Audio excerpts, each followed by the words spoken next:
नाभाजी ने भी जब भक्तमाल लिखी, और मैं एक निवेदन और करूं व्यासपीठ पर, आजकल स्वामी करुणदास जी महाराज जिन्होंने भक्तमाल गाथा सीरियल बनाया है, यूट्यूब पर आ रहा है, हर रोज रात को 8 से 8:30 बजे तक चलता है। मैं प्रार्थना करूंगा आप लोग उसको देखो। आज 14 जुलाई है, आज 14th एपिसोड है, 1 जुलाई से शुरू हुआ है। आप पहले से शुरू करो। जैसे रामानंद सागर की रामायण आई तो संसार स्थिर हो जाता था। जिन लोगों ने वो देखा समय, वो सब जानते हैं। तो इसी प्रकार भक्तमाल गाथा पढ़ो भी, और भक्तमाल गाथा सीरियल चल रहा है, उसको छोड़ना नहीं है, आप उसको भी देखो। इस वक्त तुलसीदास जी का चरित्र चल रहा है, तो आप पहले से शुरू करो और बड़े ध्यान के साथ उसको मिस नहीं करना, क्योंकि भक्तों की गाथा सुनना, देखना आपके चित्त में भक्ति को प्रकट करेगी, और कोई तरीका नहीं। भगवान की बात सुनोगे, रामायण पढ़ोगे, तो रामायण को पढ़ने से आपके अंतर में राम जी के प्रति प्रतीति होगी, आपको एहसास होगा राम कैसे हैं। भागवत सुनोगे तो पता लगेगा कृष्ण कैसे हैं। केवल प्रतीति होगी, प्रीति नहीं होगी, प्रेम नहीं पैदा होगा। और वाणी कहती है, जिन प्रेम कियो तिन ही प्रभु पायो। बिन प्रेम के परमात्मा मिलता नहीं है, और प्रेम को प्राप्त करने का साधन मात्र एक है, जैसे तैसे भक्त की गाथा सुनो। और ये अवसर है कि आप भक्तमाल गाथा को देखोगे, देखने से और अधिक आनंद आता है, देखने से और अधिक मन प्रफुल्लित होगा, और भक्ति का भाव जागृत होगा। और भक्तों के जीवन में कैसा कैसा कष्ट है, हम तो बहुत सुखी हैं महाराज उनके मुकाबले। जब उनको देखोगे, उनका जीवन देखोगे, साहस आएगा, बल बढ़ेगा, सक्षमता आएगी, आपका मन सक्षम होगा, आपकी आत्मा सक्षम होगी। इतनी शक्ति हमें देना दाता, मन का विश्वास कमजोर। देखिए ना, भक्तों का विश्वास कमजोर नहीं हुआ, गुरु प्रति आस्था कमजोर नहीं हुई,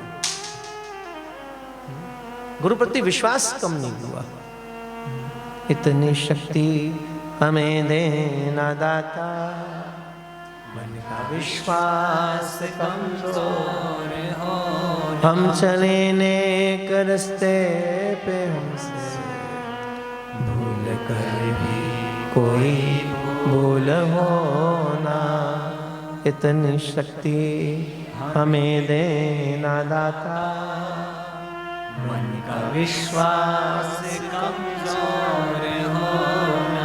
भगवान के सामने बैठकर प्रार्थना करो, प्रभु हमें साहस दो, हमें बल दो, हमें शक्ति दो, विश्वास। द्रौपदी ने विश्वास से बुलाया, डाउट नहीं था, संशय नहीं था, आवाज मारूंगी आएगा कि नहीं आएगा। इतनी तेज तो महाराज आपको मोबाइल पे नहीं चलता, जितनी तेज पुकार चलती है। अभी तो आंख बंद की थी, भीतर गई नहीं थी मधुसूदन, और वो सामने था। और एक दाना चखकर जिसने अपनी नहीं ब्रह्मांड की क्षुधा को शांत कर दिया। आप कल्पना करके देखो, बस अन्न का ये दाना सुख देगा मुझको मन माना। हे कृष्णा, तेरे ये भाव से परिपूर्ण मात्र अन्न का एक दाना मेरे सहित ब्रह्मांड की क्षुधा को शांत करेगा। और उसी क्षण नदियां पर बैठे दुर्वासा सहित 10,000 व्यक्ति, जिनको अभी अभी बड़ी भूख लगी, तीव्र भूख थी, तीव्र क्षुधा थी, और 1 सेकंड के बाद उनको लगा जैसे भरपेट खाना खा लिया। वो तो भागने की तैयारी में, चलो हम तो भोजन बनवा कर आए और अपमान ना हो जाए। तो भगवान ने भीम को कहा, तुम जाओ गुरुदेव को लेकर आओ, आदर सहित लेकर आना, मेरे गुरु हैं वो। भीम ने कहा, लेकिन प्रभु भोजन कहाँ है? बोले तुम जाओ तो सही। और भीमसेन आए और आकर गुरुदेव से कहा, गुरुदेव आप चलिए, भोजन तैयार है। अब गुरुदेव तो भागने की तैयारी। बोले बेटे फिर कभी? बोले कभी क्यों, अभी भोजन, आप चलिए ना। अब एकदम उनको लगा कुछ खलबली हुई भीतर मन में। दुर्वासा जी ने पूछा, भीम एक बात बताओ, मेरे यहाँ नदियां पर आने के बाद कुटिया में कोई और आया क्या? भीम बोला, नहीं गुरुदेव। बोले झूठ मत बोलना मुझसे। नेत्र भर आए, हाँ गुरुदेव। कौन? कृष्ण आए। इतनी सुनी तो दुर्वासा जी का मन रोमांच से भर गया। बोले मैं तभी कहूं, अभी अभी हमको इतनी भूख थी, पर एक पल में ऐसा क्या हुआ 10,000 व्यक्तियों की क्षुधा शांत हो गई। ये सब उस छलिए की करामात है। मैं आशीर्वाद देता हूं, जिस पर कृष्ण कृपा है उसका कोई बाल बांका भी नहीं कर पाएगा। आशीर्वाद दिए। भीमसेन ने कहा गुरुदेव चलिए आप। बोले नहीं, फिर कभी आऊंगा। और फिर भीम ने कहा नहीं, कृष्ण ने कहा मेरे गुरु हैं वो, आदर सहित लेकर आना। जब इतनी बात सुनी तो दुर्वासा जी के नेत्र भर आए। अरे भीम, एक बात कहूं सच? बोले क्या? मैं उसका गुरु नहीं हूं। बोले फिर? बोले वो मेरा गुरु है। मेरा ही नहीं, कृष्ण तो सकल विश्व का गुरु है। श्री कृष्ण वंदे जगत गुरुवम, श्री कृष्ण वंदे जगत गुरुवम। श्री कृष्ण चंद्र भगवान की जय। अच्छा विचार करो, अब ये लीला भगवान क्यों कर रहे हैं? मैंने कल भी कहा केवल सुनिए नहीं, उसको विचार भी करो, उसका मनन भी करो। प्रथम इस लीला में भगवान ने स्वीकार किया आपका भाव। आप भाव से परिपूर्ण होकर जो भी भगवान को प्रस्तुत करेंगे प्रभु स्वीकार करेंगे। और दूसरे अन्न की कीमत समझा रहे हैं। अन्नम ब्रह्म, अन्न परमात्मा है। डोंट वेस्ट फूड, भोजन को व्यर्थ मत कीजिए। अपनी थाली में उतना रखिए जितना आपको आवश्यकता है। कई लोग भोजन ले लेते हैं फिर जूठा छोड़ते हैं, अपराध है। हम लोग भोजन भी क्यों कर रहे हैं? विचार करो, हमारे भारत की संस्कृति कितनी विलक्षण, जो कह रही अन्नम ब्रह्म, इसका अर्थ समझ रहे हैं आप? अगर आपको भोजन करने का भी तरीका है, अगर आपको भोजन करने की भी लियाकत है, तो भारत कहता है अन्न करते करते भी, भोजन प्राप्त करते करते भी आप ब्रह्म को प्राप्त कर सकते हैं। भोजन प्रति बड़ी सावधानी है। बोले जब भोजन बनाइए तो खुश होकर बनाओ, मुस्कुरा के बनाओ, आनंद से बनाओ। दुखी होकर भोजन नहीं बनाना, गुस्से में भोजन नहीं बनाना। क्योंकि जिस स्थिति में आप भोजन बना रहे हो, आपके मन की वाइब्रेशन का असर आपके भोजन पर पड़ता है। अगर गुस्सा है तो वो गुस्से की वाइब्रेशन आपके भोजन में आएगी, भोजन बिगड़ जाएगा और खाने वाले का मन भी बिगड़ जाएगा। इसलिए हम कहते हैं जैसा खाओ अन्न वैसा होए मन, क्योंकि मन की स्थिति पर फर्क पड़ता है, बहुत ज्यादा फर्क पड़ता है। इसलिए जब भी भोजन बनाओ तो सावधानी के साथ भजन करते बनाओ, मुस्कुराकर बनाओ, उदास होकर नहीं बनाना, गुस्से में नहीं बनाना, द्वेष से युक्त होकर नहीं बनाना, बड़े आनंद के साथ। जैसा घर में माँ बनाती है, खुशी से, आनंद से, उसमें अपनी वात्सल्य, अपनी ममता को भर कर देती है। उसको पाओ बड़े आनंद के साथ। अन्नम ब्रह्म। और दूसरी, अगर भोजन करने की लियाकत है। अब कई लोग भोजन नहीं करते, ध्यान रखना, वो केवल भोजन को ठूस रहे होते हैं। भोजन को ठूसना अलग बात है और भोजन को करना अलग बात होती है। प्रथम जब रखो भोजन, प्रणाम करो, इसकी आदत डालो जिसको नहीं है। भोजन सन्मुख आए तो प्रणाम करो। क्यों? हम गाए अन्नपूर्णे सदा पूर्णे शंकर प्राण वल्लभे। भोजन क्यों कर रहे हो? अन्नपूर्णे सदा पूर्णे शंकर प्राण वल्लभे ज्ञान वैराग्य सिद्धार्थम। भोजन क्यों ले रहे हो? इस भोजन को करने से, इस अन्न को पाने से, इस प्रसाद को पाने से माँ ऐसी कृपा करे मेरे भीतर ज्ञान और वैराग्य सिद्ध हो जाए। ये लक्ष्य है भोजन करने का। ज्ञान वैराग्य सिद्धार्थम भिक्षाम देहि च पार्वती। आप इसलिए भोजन कर रहे हो कि इस भोजन को प्रणाम करने से, भगवान को अर्पित करने से भोजन का दोष दूर हो जाता है, भोजन का विकार दूर हो जाता है। अब मीरा क्या करती है? भगवान को अर्पण कर देती है। और जब विष भी आया तो मीरा नहीं जानती, उसके बाद जब विष भी आया था, ये जगन्नाथ जी का प्रसाद, तो उसके भाव दृढ़ हो गया, ये प्रसाद है। और जैसे भाव प्रसिद्ध प्रसाद है तो विष का असर खत्म हो गया और वो विष ना रहा, वो अमृत हो गया। किस लिए हुआ? क्योंकि आपकी आस्था बड़ी मजबूत है, आपका संकल्प बड़ा मजबूत है। इसे सर्वप्रथम जो भोजन बनाओ भगवान को अर्पित करो, भोजन सन्मुख आए, प्रणाम करो, थोड़ा झुको, और वो बड़ी कृपा की है। आप ये प्रसाद दे रहे हैं, प्रसाद समझ कर उसे पाओ, आपके मन को चेतना मिलेगी, शांति मिलेगी, सुख का एहसास होगा। अन्नम ब्रह्म, और लियाकत हो, अब भोजन करना भी बड़े सिस्टमेटिकली है, जल्दबाजी नहीं करनी। प्रणाम करने के बाद करके देखो, हर रोज एक एक निवाले को मुख में रखो, आज करना। एक निवाला मुख में, आंख बंद करो, कम से कम 31-32 बार चबाओ उसका रस। फिर उसके बाद दूसरा निवाला, फिर मुख में।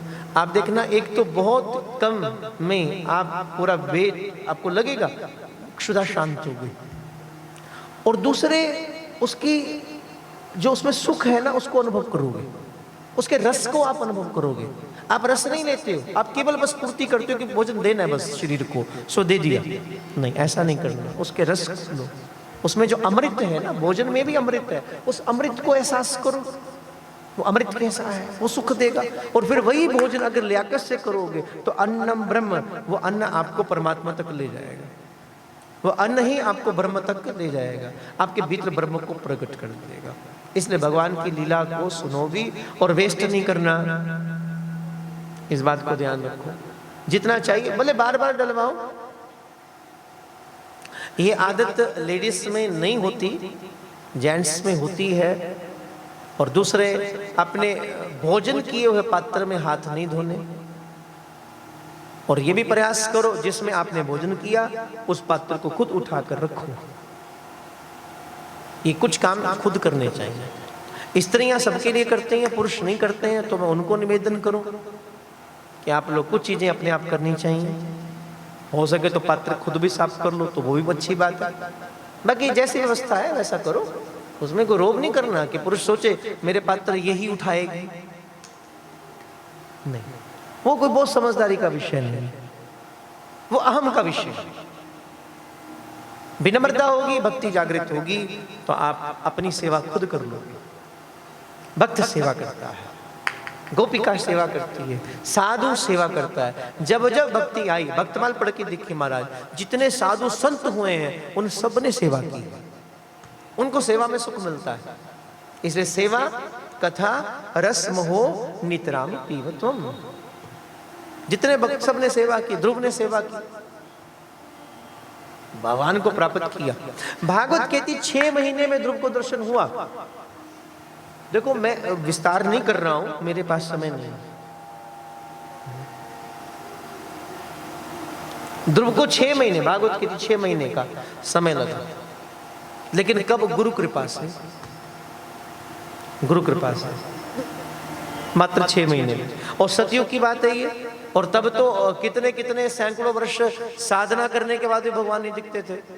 और ध्रुव पर ऐसी कृपा हुई कि 6 महीने भगवान सामने आ गए, मात्र 6 महीने। तथात गच्छवद्रम यमुना तटम शुचि। गुरुदेव कह रहे हैं तो यमुना जी के तट पर जा, मधुबन का क्षेत्र है जहाँ नित्य प्रति भगवान की लीलाएं होती हैं। तो ध्रुव वहीं पर बैठकर भगवान को चिंतन करना। मैं आशीर्वाद देता हूं, मेरा परमात्मा तुझे मिल जाएगा, तुझ पर कृपा करेगा। 6 महीने की अखंड साधना।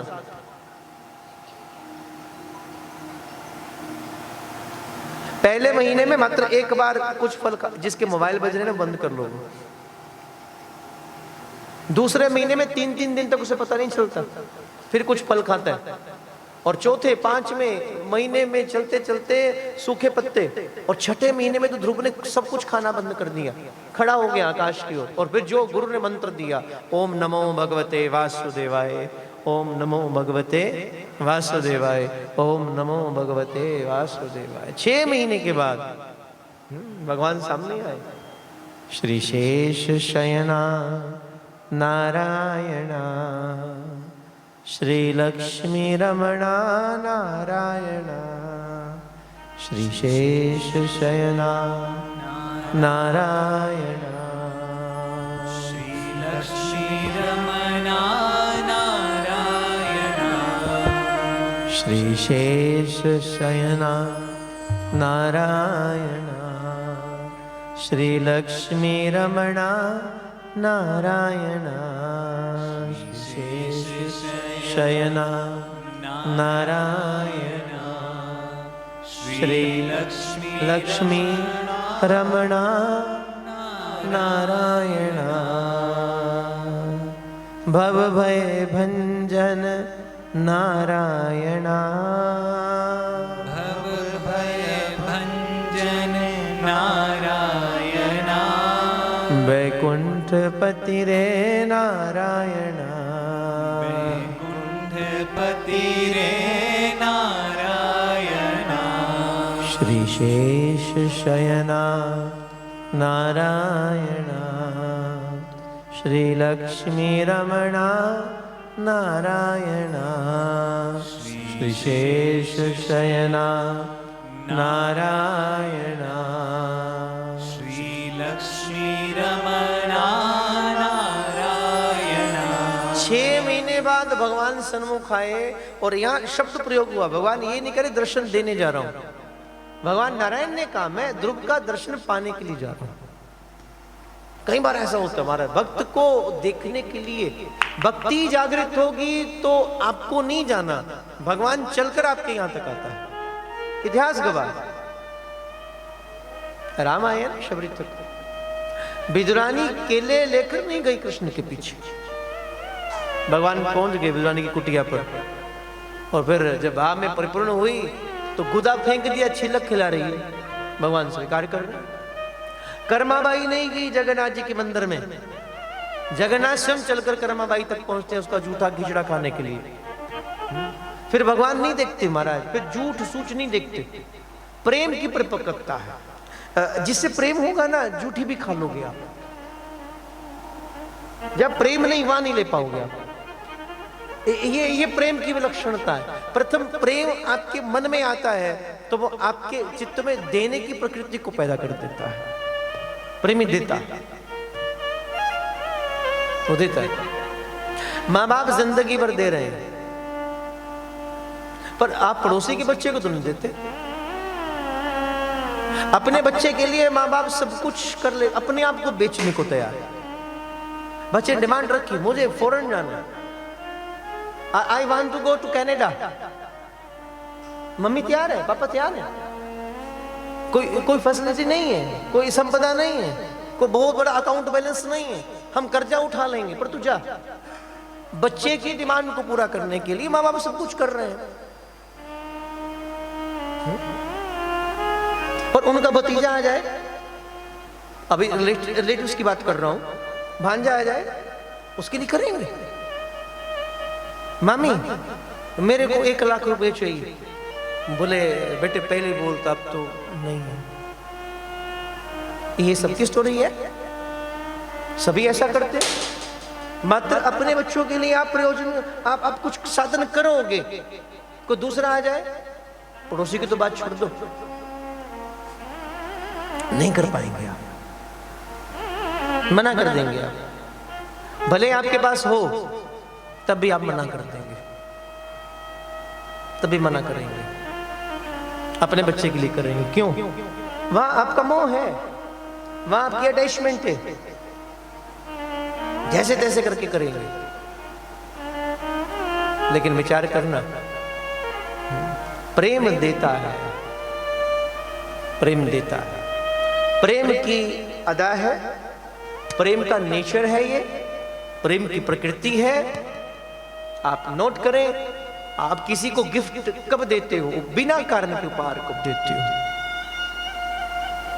बर्थडे ओकेशन नहीं, मैरिज ओकेशन नहीं, बिना कारण के आप जाकर दे रहे हो।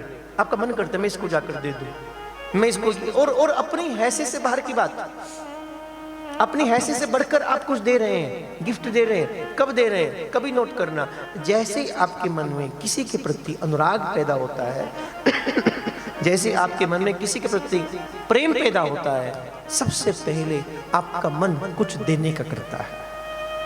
प्रकृति है, ये नेचर है, करोगे।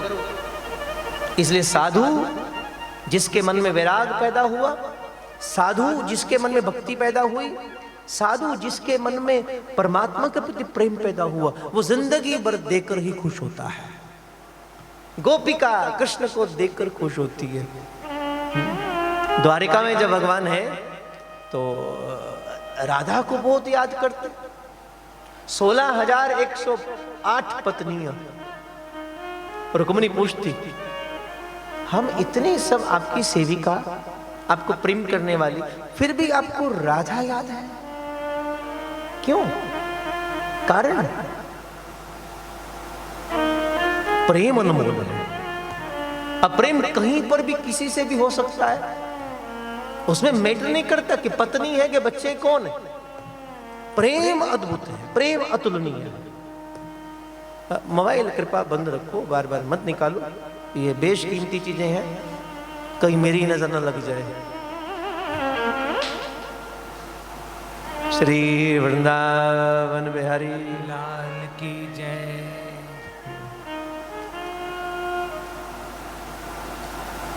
देने की प्रकृति प्रेम देता है, साधु देता है महाराज, जिंदगी भर देता है। द्वारिका में कई बार कृष्ण राधा को याद करते तो रुक्मिणी ने पूछा, इतना प्रेम कि हम नहीं आपको करते? बोले उत्तर मिलेगा एक दिन। और फिर एक समय आया, भगवान पीड़ा से करा रहे हैं, नारद जी को उन्होंने अपने नाटक का पात्र बनाया। बहुत पीड़ा, बहुत दर्द है उधर में, वैद्य इकट्ठे हो गए, सब आ गए, अब समझ नहीं आ रहा, औषधि दी लेकिन दर्द ठीक नहीं होता। तो नारद जी आए, बोले प्रभु कुछ खास वजह? अब लीला जो थी, अब नारद जी को कहा अगर मेरा कोई भक्त, मेरा कोई प्रेमी मुझको अपने चरणों की थोड़ी रज दे दे, थोड़ी सी धूल दे दे तो ठीक हो जाएगा। अब नारद आए महाराज रुक्मिणी जी के पास, बताया भगवान ठीक हो जाएंगे, लेकिन साधन के अगर उनका कोई प्रेमी, आप तो उनकी प्रेमिका है, आप तो पत्नी हैं, आप थोड़ी से चरणों की थोड़ी रज दे दो, धूल, वो ठीक हो जाएंगे। अब रुक्मिणी ने कहा बाबा कैसी बात करते हैं आप, वो भगवान, वो परमात्मा, और मैं अपने चरणों की रज उन्हें दूं, घोर नरक भोगना पड़ेगा, दुख सहने पड़ेंगे, मैं नहीं दे सकती। सत्यभामा के पास गए, आप दे दीजिए।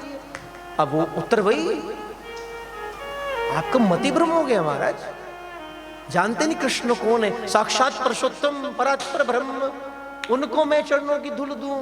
ना ना ना ना, जामवंती आप दे दीजिए, मित्रवृंदा, लक्ष्मणा, कोई देने को तैयार नहीं महाराज, कहीं द्वारिका में धूल नहीं मिली। अब क्या हो? तो नारद जी आए वृंदावन, भक्ति की रीति जहां पल पल है, प्रीत प्रेम की डोर, चलो मन वृंदावन की।